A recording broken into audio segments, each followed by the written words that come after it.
Hai Mams, saya dengan Ajeng Raffiando, psikolog. Kali ini saya akan memberikan tips cara memilih sekolah yang baik untuk anak kita.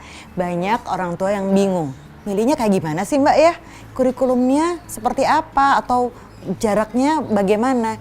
Jadi yang harus diingat Mams, ketika memilih sekolah, nomor satu yang harus diperhatikan untuk anak 1-5 tahun, bahkan juga bisa berlaku 6-12 tahun, kita memilih lokasi yang memang jarak tempuhnya maksimal 30 menit dari rumah kita.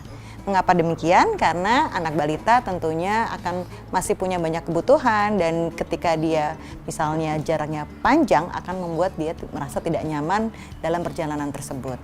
Kemudian yang kedua adalah kita harus perhatikan tahap tumbuh kembang anak kita. Kalau misalnya ada yang tanya sama saya mengenai bahwa 1 tahun, 2 tahun, atau 3 tahun baru bisa sekolah ya Mbak, itu sebenarnya semua sangat tergantung dengan kebutuhan kita masing-masing. Jadi carilah sekolah yang bisa menjawab kebutuhan tersebut dan juga jangan lupa kepribadian anak kita ataupun karakter anak kita berpengaruh terhadap pemilihan sekolah tadi. Yang ketiga, kita memilih sekolah tentunya berdasarkan dengan apakah sekolah tersebut bisa membantu orang tua untuk bisa menyekolahkan anak dan juga apakah memang sekolah tersebut bisa membuat orang tua menjadi lebih percaya ketika anaknya ada di sekolah.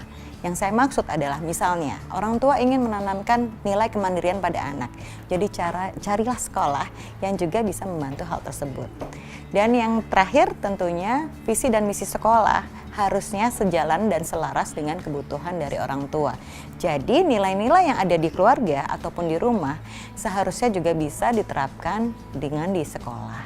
Nah, kemudian jangan lupa juga ketika kebutuhannya ada hal-hal tertentu yang harus dijalankan, misalnya ketika akan memasukkan ke sekolah dasar, anak butuh bisa mampu untuk membaca, menulis, dan berhitung atau calistung. Carilah sekolah yang memang bisa mempersiapkan hal tersebut di usia akhir sebelum dia memasuki sekolah. Jadi misalnya ketika 5 tahun saja, nggak perlu misalnya dari 2 tahun anak sudah harus bisa membaca, menulis, dan berhitung. Karena bisa jadi kalau hal tersebut terlalu dini diajarkan, anak akan menjadi bosan saat hal tersebut diajarkan di sekolah. Karena sebetulnya dia sudah mampu melakukan hal tersebut. Nah, sudah jelas ya Mams? Semoga bisa bermanfaat dan menjadi salah satu tips bagi orang tua untuk memilih sekolah yang baik bagi anak kita. Bye Mams!